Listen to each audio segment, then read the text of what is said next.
नमस्कार, सी न्यूज़ भारत में आप सभी का एक बार फिर से स्वागत है और इस वक्त मैं आपके साथ रुजा सिंह।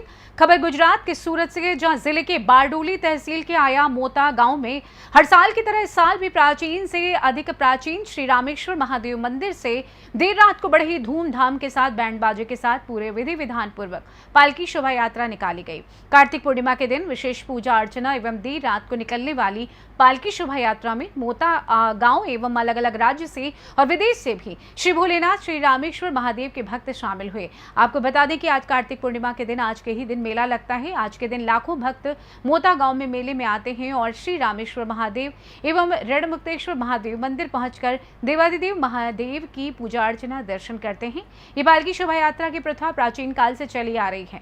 वहीं पालकी शोभा यात्रा से जुड़ी कुछ बातें जानते हैं हमारे संवाददाता चंद्रकांत सी पुजारी ने मोता गांव में पहुंचकर भक्तों और मंदिर के पुजारी से बातचीत की, जहां जानकारी देते हुए उन्होंने क्या कुछ बताया, आप भी सुनिए। शुभ नाम? चंद्रेश भाई, તમે ક્યાંથી આવો છો? ઓસ્ટ્રેલિયાથી આવો છો।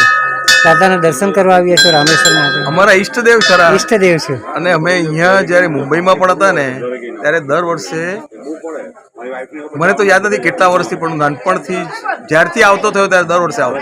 તમે આજે આટલા વર્ષોથી આવ્યા છો, આજે પણ આવ્યા છે, આજે તમને કેવું લાગી રહ્યું છે?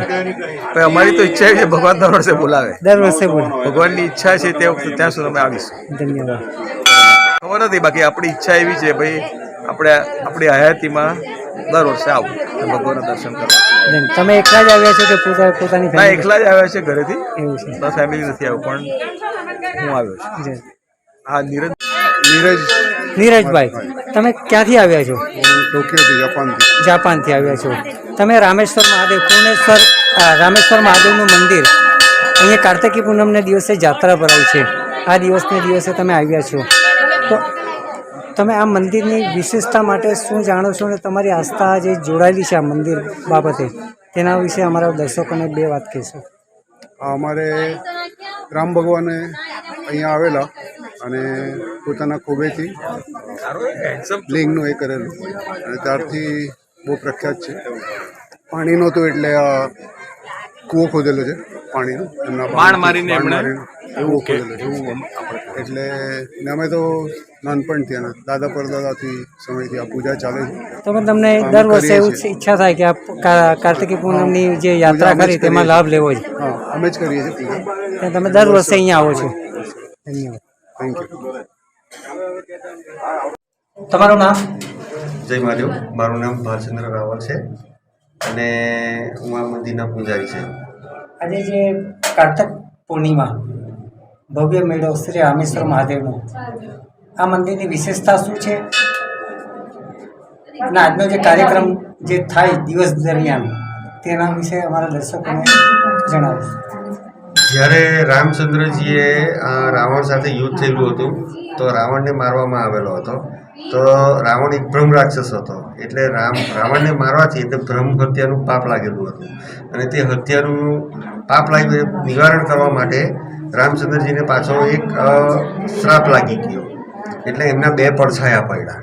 એ પડછાયાનું નિવારણ કરવા માટે આકાશવાણીથી કે તમારે પાછું એમ કે ફરવું પડશે, ફરતા ફરતા જે જગ્યાએ તમે જાઓ ને જો પડછાયો અલગ થાય તો તમે એ જગ્યાએ તમે પાપમાંથી મુક્ત થઈ ગયેલા કહેવાશે। એટલે એ પ્રમાણે ભગવાન ફરતા ફરતા અહીંયા મુક્તેશ્વર મંદિરે આવેલા હતા, ત્યાં આવ્યા તો સાંજે બે પડછાયા બંને અલગ થઈ ગયા। પછી અહીંયા ગામજનો જે હતા એ લોકો અહીંયા આવ્યા, એમને ભગવાન રામચંદ્રજીને અહીંયા લાવ્યા અને એની સેવા કરી રાતવાસો કર્યો, પણ પછી અહીંયા પાણીની વ્યવસ્થા એવું બધું નહીં હતું, એટલે ભગવાને સવારે માતા સીતા ઉઠ્યા અને દાંતણ કરતા હતા, એટલે પછી દાંતણ કરતા હતા તો એમને પાણીની વ્યવસ્થા નહીં હતી, એટલે પાણીની માટે ભગવાન રામચંદ્રજી પાસે પ્રાર્થના કરવા હતી કે અમારી પાસે પાણી નથી, એટલે ભગવાને કૂવો ખોલ્યો, એટલે ગંગાસ્ત્ર બાણ મારીને ત્યાર પછી જે અંદરથી રેતી કાંકરી જે નીકળી તે પણ બેઠું શિવલિંગનું રેતી કાંકરી નીકળી તેમાં ખોબા આકારમાં લીધી અને ખોબાનું બેઠું શિવલિંગ બનાવી દીધું।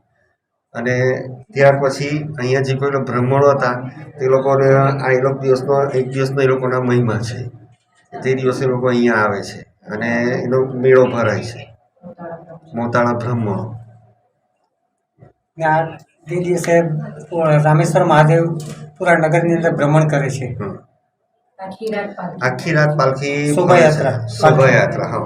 એક સેજબંધુ રામેશ્વરમાં નીકળે છે અને એક આપણે મુક્તપુરી. પહેલા મુક્તપુરી ધામ ગણાતું હતું ને આ રામાયણ પછી કાળથી ફરી આ પ્રથા ચાલી આવી રામાયણ પ્રથા ચાલતી આવે છે. ધન્યવાદ. बारडोली से सी न्यूज संवाददाता विमल पारिक के साथ चंद्रकांत पुजारी की रिपोर्ट। फिलहाल इस खास रिपोर्ट में बस इतना ही। देश दुनिया की तमाम बड़ी खबरों को जानने के लिए आप जुड़े रहिए सी न्यूज भारत के साथ। हर खबर आपके साथ, आपके हाथ।